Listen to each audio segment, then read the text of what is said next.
So empathy and authenticity keep coming back as very, very, very important concepts.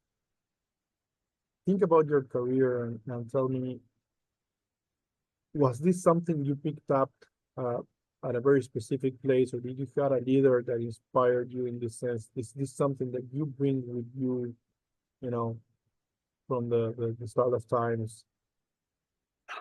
That's a fantastic question.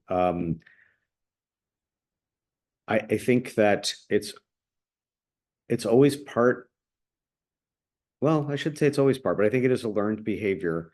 But it probably starts earlier in life. But then I think I can think to a couple of situations where it became, it flourished.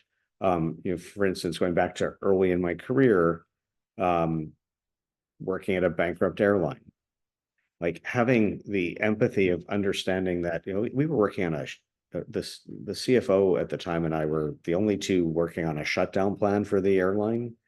And we were there every night going through like how many more days did we have, and it was a long time ago, so it was during the first Gulf War, and like if the war had lasted 2 more weeks, would we survive? And there was an element of intense empathy for 20, 30,000 people to suddenly be out of a job. um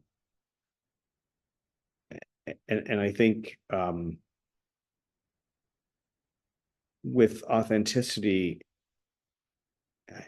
with a company like PwC, which is an amazing organization, but there's an element of, with a lot of large companies, there's an element of towing the party line, and you really can't do that and be authentic. So you just have to learn how to share with people what's really going on, what's really being said, and I think that's a valuable lesson. Like there's nothing more demotivating to people than spewing what you're supposed to say.